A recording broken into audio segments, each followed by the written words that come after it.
Muy buenas tardes, bienvenidos a su programa Hablemos de Ciencia, Tecnología y Sociedad. Yo soy Miguel Cabrera y hoy tendremos a un invitado que ya ha participado en otra ocasión en el programa. Se trata de Luis Gote. Luis Gote nació en Buenos Aires, Argentina, es escritor, pensador, analista político.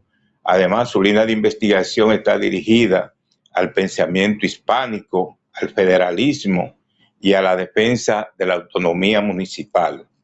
En sus obras ha escrito varias obras, como Buenos Aires, Humana 1, 2, 3, 4 y 5. También la obra del federalismo y del regionalismo. Y en otra ocasión también se ha dedicado a analizar el deterioro institucional y los desafíos estructurales, como son la reforma tributaria, el cambio de la matriz productiva.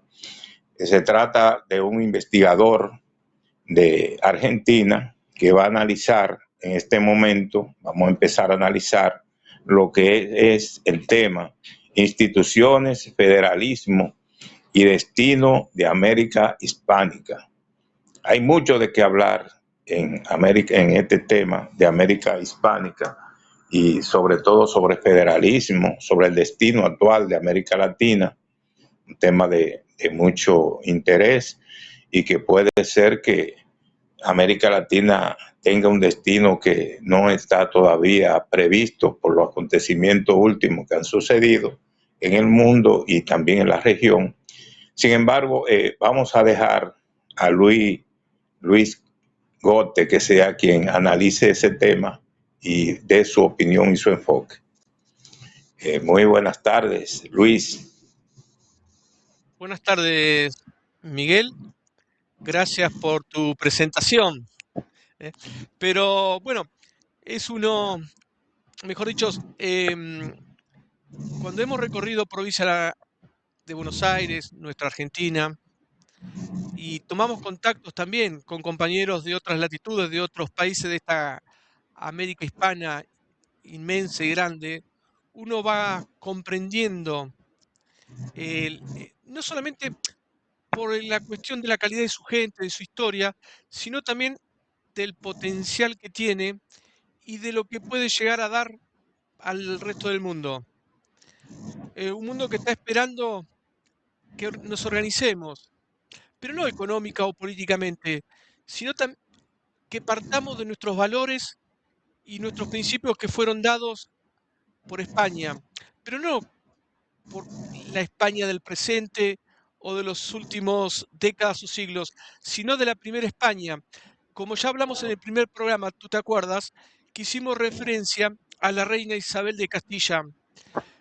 Es a partir de ella, de sus valores, que trató de inculcar a los primeros adelantados que venían a la América hispana, a la primera legislación que tenía que ver con la forma de comprender y tratar a esos nuevos pobladores que veíamos en América hispana. Se fueron desarrollando toda una serie, como te decía, de principios que después quedaron diluidos y olvidados en esa absurda idea de tener que confrontar con España, que nos han llevado a dividirnos y a olvidarnos de lo que fue la España de los católicos y de los Habsburgos. Después la España de los Borbones, otra historia. Pero tenemos que empezar a organizarnos desde ahí, porque también de alguna manera fueron los que originaron el sistema de gobierno que debió haber sido mayoritario en todo nuestro continente. Cuando digo nuestro continente me refiero siempre a América Hispana, que tiene que ver con el federalismo. Porque ellos dan origen a una institución de una importancia invaluable, sobre todo en este momento, en el siglo XXI, que tiene que ver con el cabildo. Hoy podemos llamarlos los municipios. Ahora, cuando nosotros analizamos esa etapa colonial, nos vemos que hay que ver las instituciones, porque también nosotros vamos a tratar los temas relacionados con instituciones, pero a la vez también con ese federalismo y el destino de América Latina en este siglo XXI. Cuando nosotros retrotraemos la perspectiva de análisis a esa época colonial, vemos que existían instituciones en esta área, esta zona de aquí de de América hispánica y del Caribe, que estaban relacionadas con la Real Audiencia y también con otra institución que se creó en ese momento también y que servía como elemento de regulador del comercio con América hispánica, que era la Casa de Contratación de Sevilla. Es decir, que cómo esas instituciones funcionaron y cómo contribuyeron a que se creara ese federalismo y esa visión municipal que existía en ese entonces. ¿Cómo usted analizaría esa problemática? Primero, permitime hacer una corrección. No creo que se deba hablar de colonialismo. Colonia fueron, o colonialistas fueron los británicos, los portugueses, los franceses. Colonia fue Brasil, fue Canadá, fue Estados Unidos. No olvidemos que las distintas legislación, los tratados, los pensadores, en particular los de la Escuela de Salamanca, quienes veían en América la expansión de España. España es la España insular, que es América hispana, donde regían la misma legislación, quizás una legislación mucho mejor de alguna manera que la que tenía la propia España. ¿Por qué? Porque a las ciudades que van surgiendo en la América hispana tenían más autonomía que las propias ciudades españolas, sobre todo a partir de Felipe II. No olvidemos la guerra de los comuneros, en donde se derogan todos los privilegios que de alguna forma fueron adquiriendo las ciudades españolas, en particular después de la Reconquista. En América Hispana, nuestras ciudades tenían ciertas autonomías, ciertas capacidades para decidir, planificar, realizar estrategias. Una cuestión lógica, el rey no podía tomar decisiones desde España para después cumplirla acá, porque había un lapso de tiempo por la distancia. Tardaban 4, 5, 6, 8 meses para que llegue una real cédula, una disposición que tiene que ver con la legislación de India, ¿no? Entonces le daba más autonomía de alguna manera. Y fueron los que, evolucionando, ¿no? Le dan idea a esta cuestión de políticas municipales, en el sentido de toma de decisiones, en el toma de organizaciones. Tal es así la importancia que van adquiriendo estas ciudades desde el cabildo y después de las derogaciones de los cabildos por gobierno centralista, pero las ciudades habían cobrado cierta dinámica que le había dado ese cabildo, que un militar argentino, el coronel Manuel Dorrego, en 1826 señalaba que, y esto definiendo o haciendo una descripción del que es el federalismo, el cual yo brevo y tomo, diciendo que los municipios son esos pequeños engranajes que al ponerse en movimiento mueven la gran rueda que es la patria. Es decir, lo que te está señalando es que nuestros países deben desarrollarse, crecer, evolucionar a través del fortalecimiento de ese pequeño engranaje que es el municipio. Para eso tenés que darle autonomía, recursos, permitir que sus impuestos queden ahí y haces una coparticipación inversa, un porcentaje de lo que genera ese municipio va al Estado provincial y al Estado nacional, permitirles que empiecen a armar regiones, de alguna forma como que lo que fueron los virreinatos, que fueron regiones administrativos. Desde los municipios, a escala menor, se puede armar esas microrregiones para trabajar en conjunto y potenciar la región, dándole mayor y mejor calidad de vida a sus ciudadanos. Cuando nosotros analizamos ese tema, Luis Gote, hay una polémica con relación a esa concesión de que éramos colonia o no éramos colonia. Es decir, hay una disputa, una discusión, un debate acerca de ese tema, porque depende cómo uno lo vea. Es decir, el punto de vista hace que uno adopte una u otra posición. El caso, por ejemplo, del centralismo y el federalismo también. Eso ha traído una discusión porque en realidad ese federalismo y ese centralismo, cuando se analiza, muchos lo ven y son partidarios de que eso no corresponde específicamente al capitalismo así como tal, pero la posición que hay en los muchos sociólogos, en filósofos, historiadores, es que ese federalismo y ese centralismo son formas del mismo capitalismo que adopta en determinado momento de acuerdo a las circunstancias. No sé cómo usted analizaría esa posición también. Permíteme decir que es un absurdo total. A ver, hay una realidad también, que a veces en los papeles nos definimos de una manera. La Argentina, a partir de 1853, cuando sanciona su constitución, establece en el artículo 1 que adopta para su gobierno la forma republicana, representativa y federal. Por lo tanto, todos los políticos constitucionalistas y analistas dicen que Argentina es un país federal, pero en los hechos somos centralistas. ¿Cómo se logra ese centralismo? A través de una ley que fue dada por el doctor Alfonsín en 1989. No es que antes no lo hubiera ese centralismo, pero hoy se institucionaliza y se sistematiza con una ley nacional. Es la ley de coparticipación federal, el reparto de tributos. Entonces, con esa ley, vos disciplinás a todas las provincias. Los gobernadores díscolos que se creen que tienen autonomía o libertad, los sanciona con menos recursos o retrasando sus recursos. Entonces, desde ese punto de vista, obviamente que no ejerces el federalismo, es un centralismo. Y con respecto a los teóricos que vos haces mención, ellos lo hacen en base a ideologías propias europeas. Vos si tenés una visión hispanoamericanista, tenés una representación distinta de esta situación.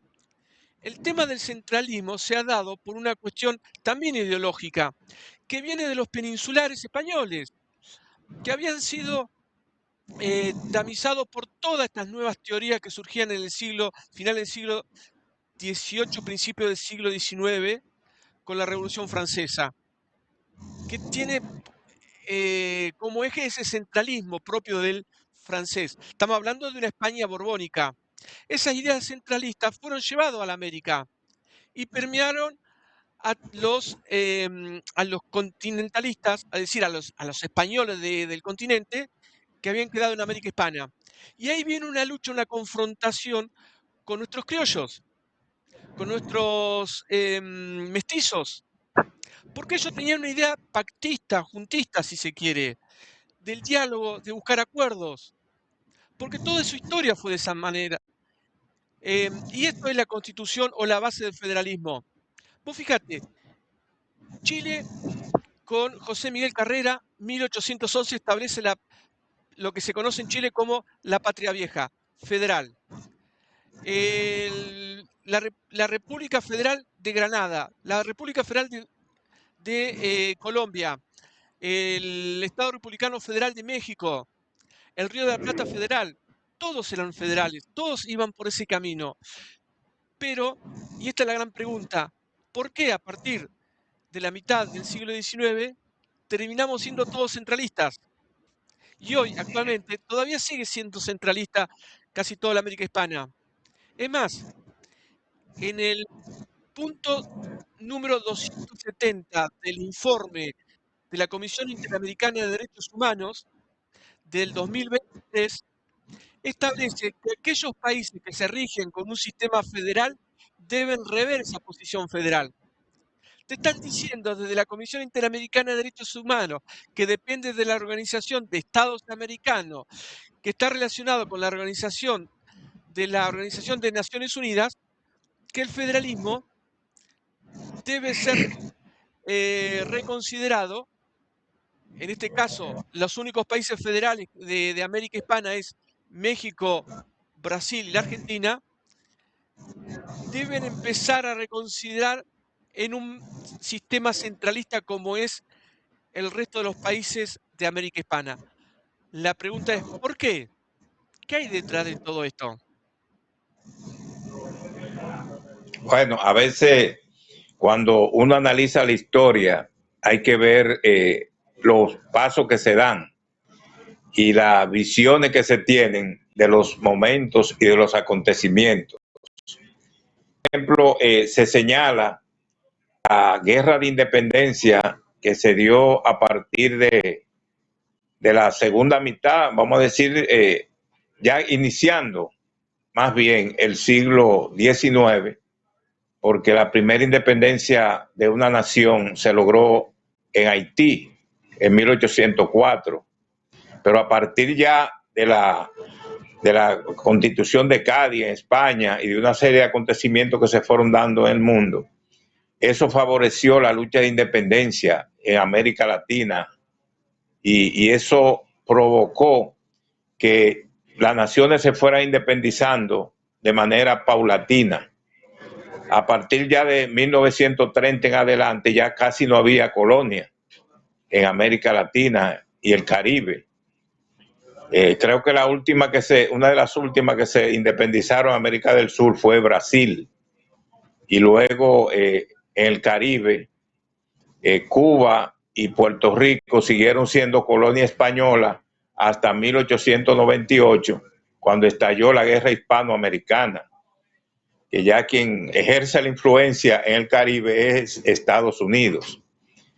Pero voy a la pregunta, en este caso se da esa lucha de independencia, pero para algunos historiadores y sociólogos, ellos consideran que el problema que se dio con la independencia fue que la oligarquía tomó el poder y lo tomó en base a sus intereses y que fue el pueblo no logró con esa independencia ningún beneficio, sino que fue la oligarquía la que logró alzarse con el poder, pero también, además de eso, con todos los beneficios que trajo la independencia de España y de los demás países coloniales como Francia y Portugal.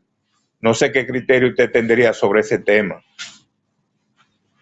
Sí, primero tenemos que tener en claro que es muy relativo hablar de, ya se habían terminado las colonias o las regiones dependientes de sus reinatos para mitad del siglo XIX, porque para esa época todos nuestros países, todas estas repúblicas que surgen desde México a la Argentina, estaban endeudadas con Londres. Estaban todos con problemas de poder llevar adelante políticas soberanas independientes, porque las deudas que tenían o que habían generado a través, y en particular con la casa Baring Brothers, los estaban asfixiando. O sea, no es muy distinto a las problemáticas que tienen nuestros gobiernos al día de hoy. Entonces, hablar de dependencia es muy relativo. Cuando se hacen mención a la oligarquía, obviamente que también que hay que tener en cuenta son las convivencias y las relaciones con las potencias europeas, sobre todo francesas o británicas, que apoyaron a estas oligarquías e impidieron el desarrollo de gobiernos populares. Y cuando los hubo, que los hubo, terminan siendo derrocados y sus líderes asesinados. O terminan exiliándose en países extranjeros. Y muchas veces también porque un país decide acercarse a una potencia extranjera y otra a otra, terminamos confrontándonos en guerras fratricidas, como ha pasado con Chile con Bolivia, o con Perú, o en el caso de Bolivia con Paraguay, recientemente la última gran guerra entre Ecuador y Perú. Esto es inaceptable y nuestros padres independentistas jamás hubieran soñado un escenario de esa naturaleza. Ahora, América Hispana nunca ha generado tampoco una burguesía nacional, empresarial, que pensara en los intereses propios de sus países. La mayoría de ellos, como vos bien dijiste, se transformaron en una clase oligárquica, siempre pendiente de las decisiones de Europa.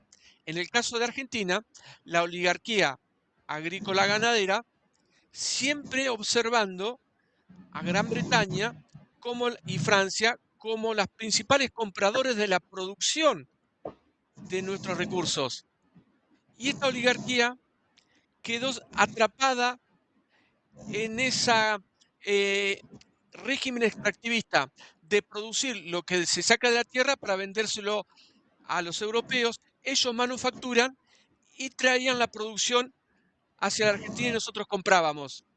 Producíamos vacas, le sacamos el cuero, se las llevaba a Inglaterra, producía botas, monturas, y nosotros las comprábamos y salíamos a la plaza o a los domingos a misa, pavoneándonos entre las mujeres de la montura inglesa que teníamos, que era de la vaca que estaban cuidando hacia un mes atrás.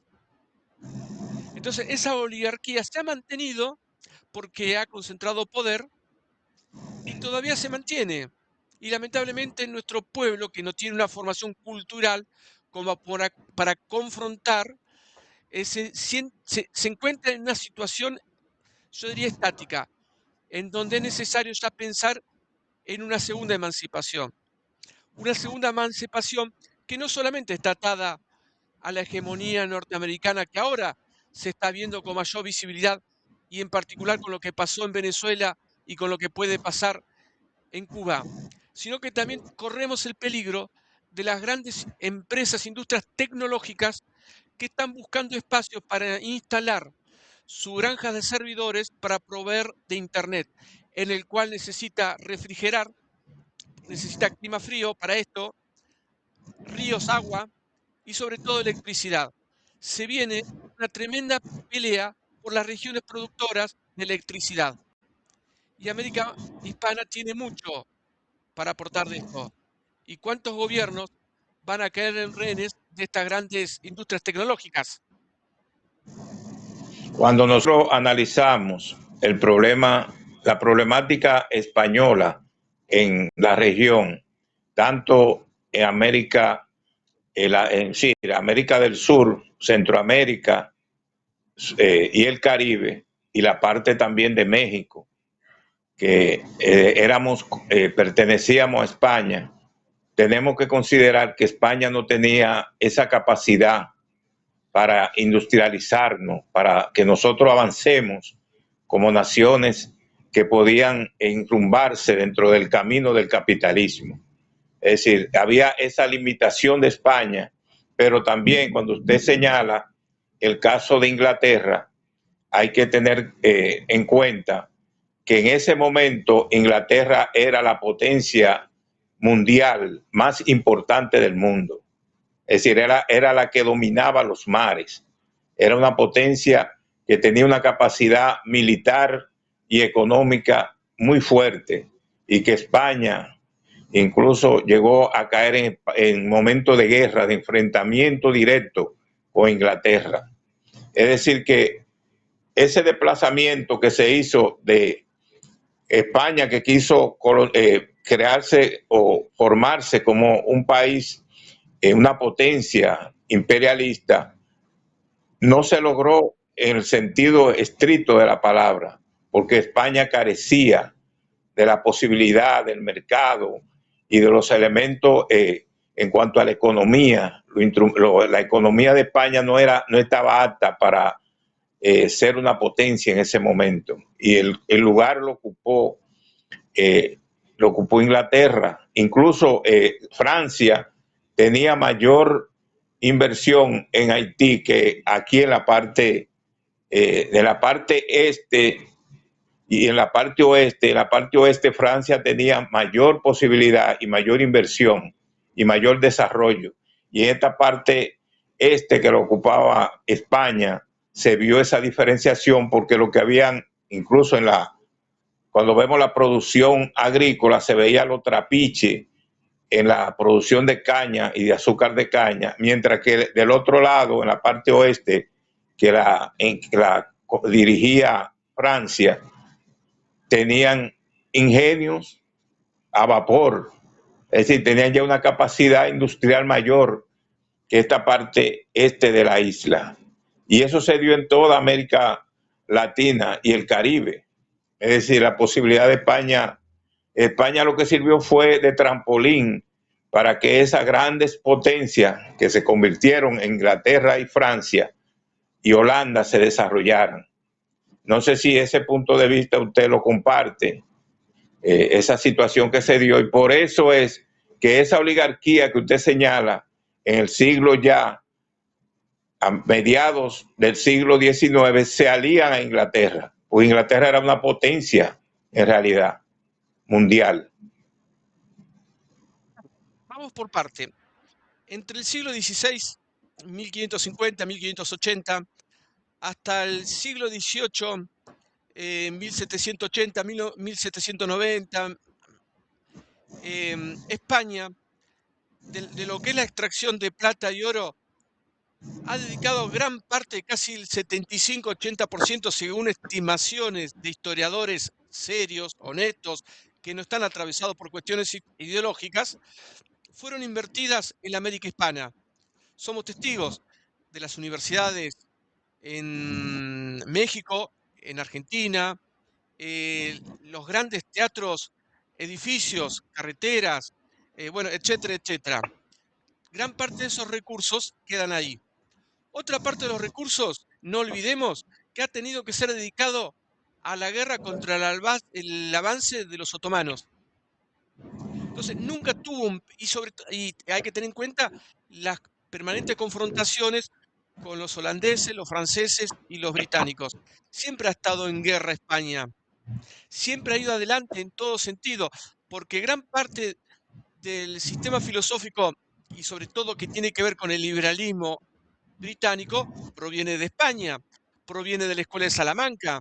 Nada más que los británicos lo terminan tamizando con las corrientes protestantes, y ha adquirido un concepto distinto, la filosofía liberal, que surge en Inglaterra a través de Adam Smith o de John Locke, ¿no? El liberalismo político o el liberalismo económico.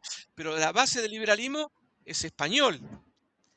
Muchas de las teorías, muchas de las tecnologías ya lo venían desarrollando España. España entra en una profunda decadencia ya a finales del siglo XVIII, principios del siglo XIX. De hecho, España deja de existir como tal cuando Bonaparte cruza los Pirineos. Ahí España ya deja de ser lo que fue.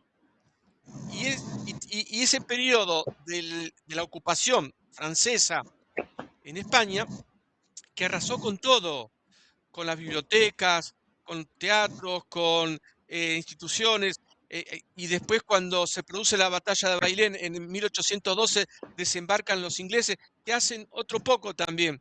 Todo lo que los franceses no se llevaron de España, se lo terminaron llevando a Inglaterra. Es decir, a España la dejan sin memoria histórica. Vos ves imágenes, mejor dicho, relatos, y después, bueno, hay diseños que se están haciendo a través de inteligencia artificial en base a los relatos de aquel momento.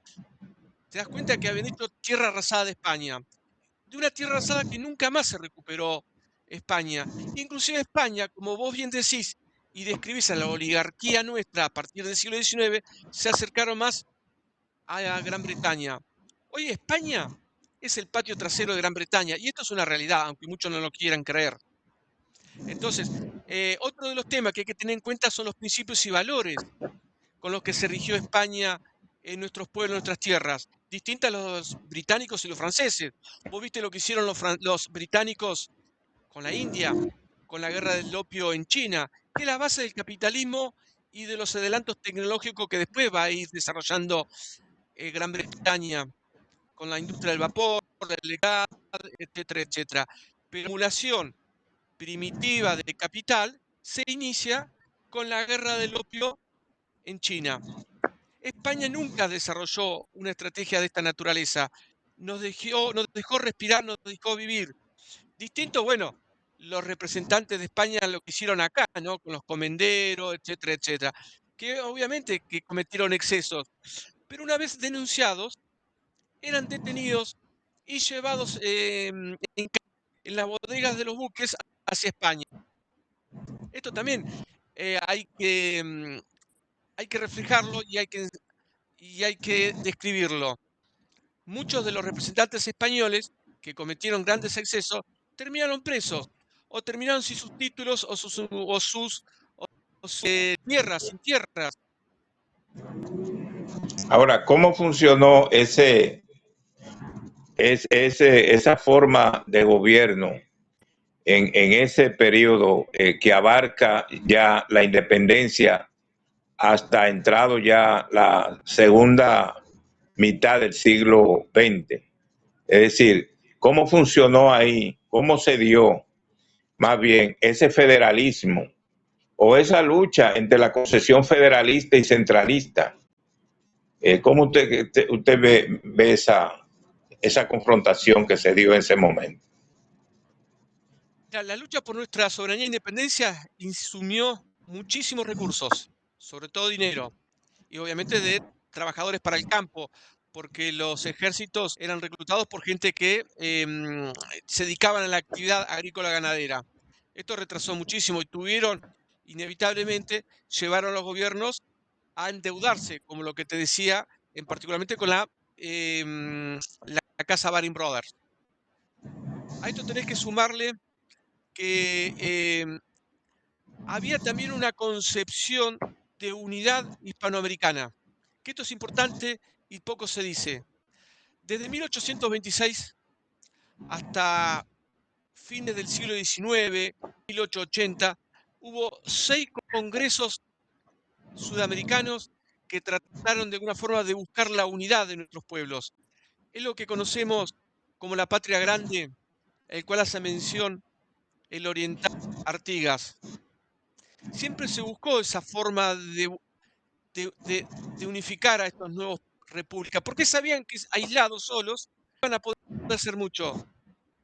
Cosa que sucedió en el siglo XX, que todos nuestros gobiernos sufrieron distintas dictaduras militares que retrasaron todo crecimiento y desarrollo y posibilidad de unidad de nuestros pueblos. A mitad del siglo XX, ya no serán los militares, que también ejercieron poder en esa segunda mitad, pero se empezaron a atravesar distintas corrientes ideológicas venidas de Europa, sobre todo la socialdemocracia, la Escuela de Frankfurt y otras, impidiendo construir un pensamiento en conjunto con la América hispana, de unidad y organización. Pero siempre está latente. Hemos tenido una gran cantidad de escritores, autores, poetas, novelistas, cineastas que han hablado o han escrito o han realizado documentales que tienen como epicentro la unidad de la América hispana. Siempre está latente en nosotros, siempre está vivo. Se intentó después con Venezuela con el comandante Chávez. Podemos discutir el tema, pero no quita que fuera un intento de unidad sudamericana, con el Banco Sudamericano, con el intento de una Internet sudamericana, de construir un eje hidrocarburífero que uniera Caracas, La Paz, Buenos Aires. ¿Sabés lo que hubiera sido para Sudamérica en esto? Hubiéramos sido un decidor del precio del petróleo, compitiendo contra la OPEP, por ejemplo. Pero siempre hemos Eso estado fue plegando por esto. la lucha en América Latina y el Caribe en todo el siglo XX y parece que va a ser en buena parte del siglo XXI, va a ser contra la dominación y la influencia de Estados Unidos, que siempre ha visto como patio trasero a nuestras naciones. Eso está claro. Ahora, esa lucha en esa confrontación entre los pueblos de América Latina contra el imperio, también ellos han recurrido a esa dictadura que usted señala. Ahora, ¿cómo usted ve que esa dictadura qué han causado, cómo han retrasado los procesos de avance de América Latina? Fueron las peores y más tremendas experiencias que han tenido nuestros pueblos, porque no solamente llevaron a crisis económicas que hoy no pueden eh, o no logran que nuestros países puedan recuperarse, sino también las persecuciones a nuestros pensadores, condicionando, y esto es peor todavía, que a los gobiernos democráticos que después surgen con legislación y con decisiones previamente tomadas, que llevaron a estos gobiernos a tener que aceptar condiciones impuestas por el imperialismo y que tienen que ver muchas veces con la educación, tomando y copiando modelos educativos antihispanistas, anticatólicos, antinacionalistas y antifederales. Todo ese conjunto ha llevado a que nos retardemos en tratar de lograr una unidad, un trabajo en conjunto. Ahora, ya no tenemos tanto tiempo como antes. Hoy hay otros intereses y otros monstruos gigantes que nos están viendo con cara de apetecible, de querer llevarnos por, a ver, de querer controlar y dominar nuestros recursos mineros. Vos te acordarás, hace 3 años atrás, cuando se hablaba dos casos, uno el de Evo Morales en Bolivia y otro de López Obrador en México. El de Evo Morales, perdón, de Evo Morales, creo que hace 4 años y 3 años en México, en donde ellos hacen mención que van a administrar de manera soberana el litio. Elon Musk, por Twitter, manda un mensaje, primero a Evo Morales, diciéndole, nosotros vamos a tomar los recursos necesarios cuando querramos. Eso es un mensaje intimidatorio, no cabe duda. Al año siguiente, cuando López Obrador hace mención sobre también del tema del litio, por Twitter, media hora después, le dice lo mismo a López Obrador. Ustedes pueden hacer lo que quieran y decidir o decir lo que quieran, pero nosotros tenemos más poder. Entonces, hoy la América Hispana se encuentra con esta problemática. Tiene dos grandes enemigos: los grupos económicos dedicados a las tecnologías y Estados Unidos. Es una situación muy difícil para los pueblos porque en realidad hay un elemento que no se dio y que está ocurriendo ahora, pero que en los años 60, 70 y 80, todavía iniciando en los primeros años del 90, había más conciencia, más decisión de lucha de los pueblos y más niveles de organización. Ahora los pueblos están menos organizados. Ahora incluso los partidos que tenían una ideología más avanzada, muchos se han plegado a lo que son la oligarquía y los sectores políticos que representan al imperialismo y también a la oligarquía nacionales de nuestros países.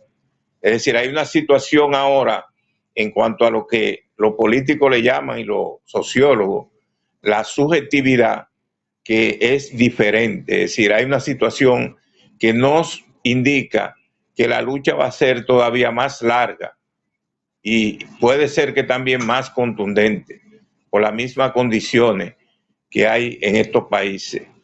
No sé cómo usted ve la subjetividad, la forma, aunque es alentador, por ejemplo, que ya 6 meses del nuevo gobierno de Bolivia, el pueblo está en la calle y está reclamando sus derechos. Es decir, que es un punto que nos da a nosotros la esperanza de que hay posibilidad de luchar y de avanzar. No sé cómo usted analiza esa situación presente que hay en América Latina y el Caribe. Ya surgieron experiencias muy interesantes, no como partidos políticos, sí como agrupaciones movimentistas, ¿no?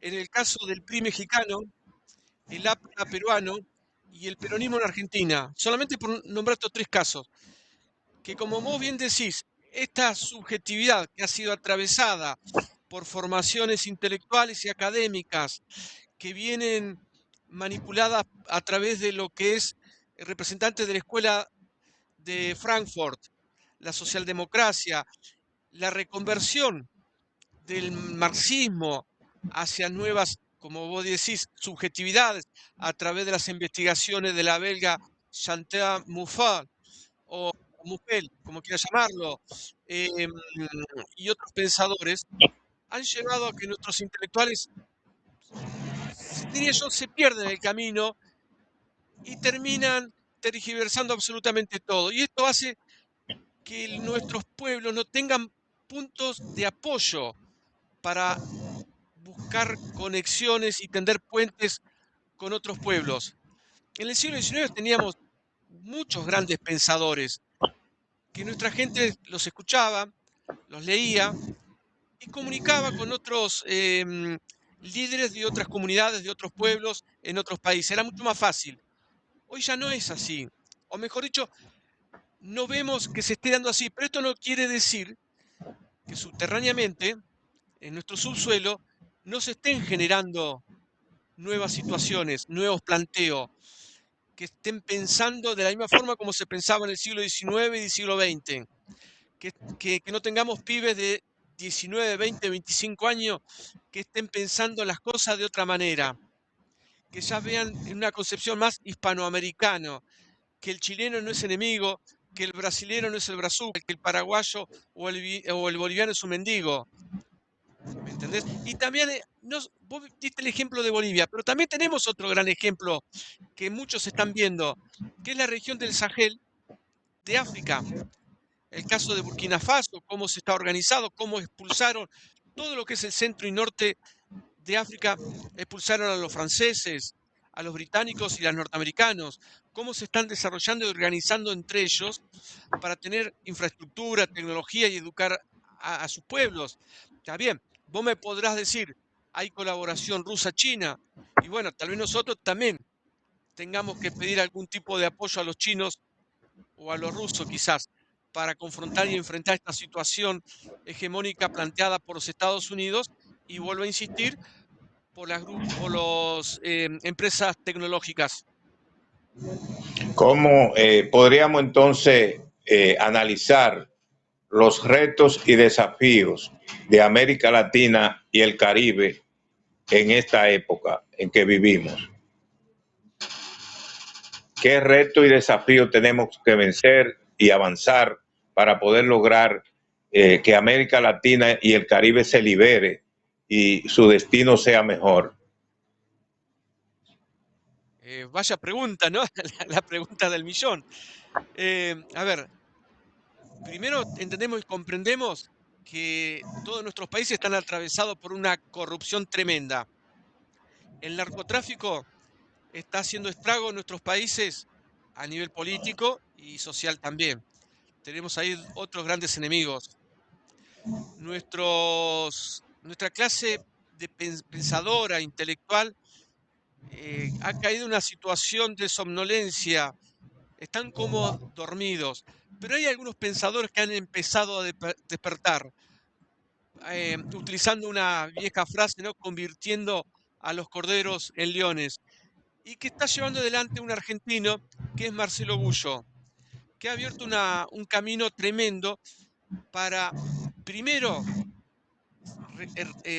revertir esta situación en la que estamos, es tratar de comprender nuestro pasado.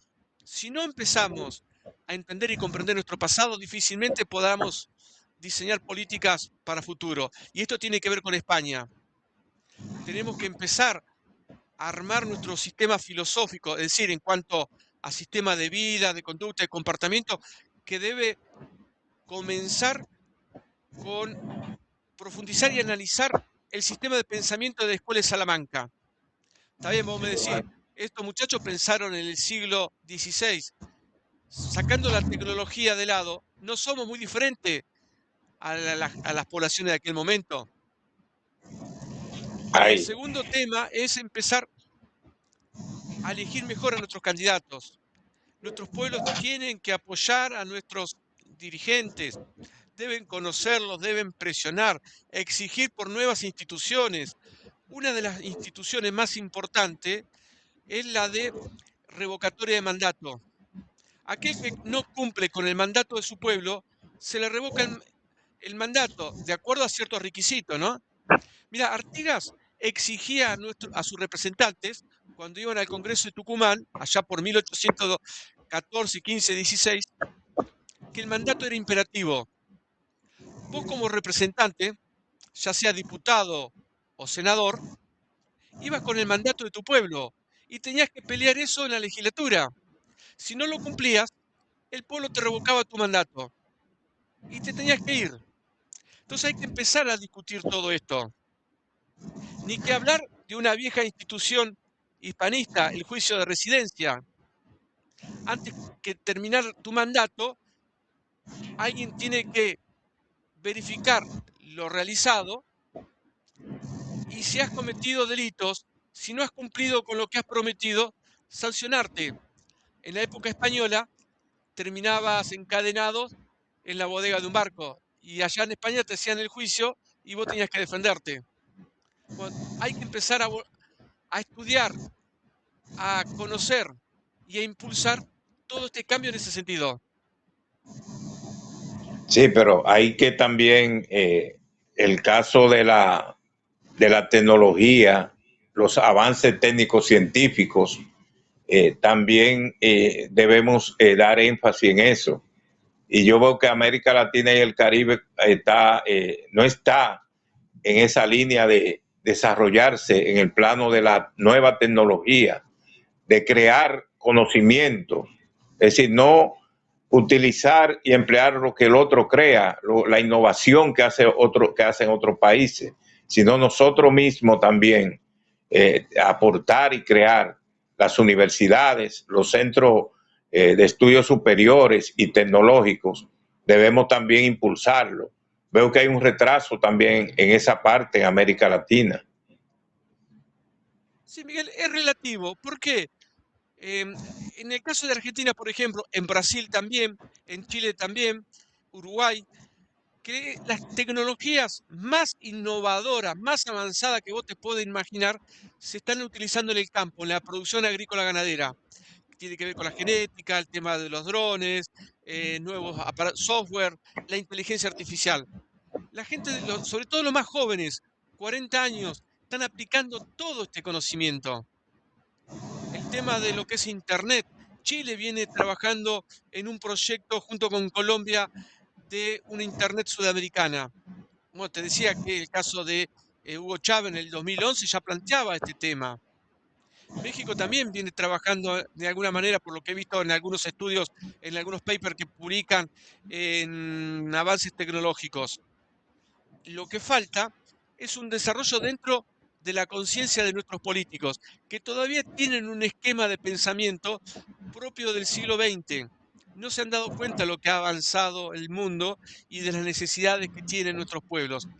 Hay algunos nichos, como te dije, que los vienen desarrollando, como el caso del campo, de algunas empresas y fábricas locales, ¿no? Pero carecen de recursos, obviamente, y acompañamiento de políticas con decisiones políticas, con legislación, con protección. Pero se está dando, no estamos muy atrasados. De hecho, vos fíjate que en el caso de Monsanto o Monsanto Bayer, siempre está la expectativa de nuevo descubrimiento para comprar la patente y quedarse con ella. Y así hay muchos otros casos, ¿no? Y qué decir de aquellos estudiantes universitarios con capacidades son inmediatamente llevados a los laboratorios norteamericanos o británicos o de la Europa continental. Sí, yo creo que hay un camino que se está abriendo. Viene lento, pero se está dando.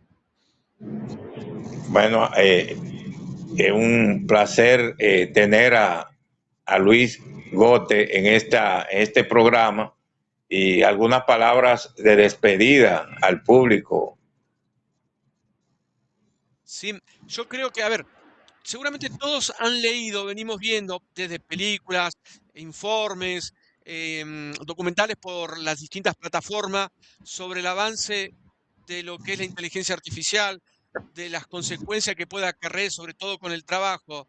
Solamente quiero decir que hoy ha llegado un techo esa tecnología, ¿no? Que es la falta de electricidad. principal insumo para su desarrollo. Hoy América Hispana tiene una ventana abierta de 5 a 10 años para que después esa inteligencia artificial pegue un salto tremendo.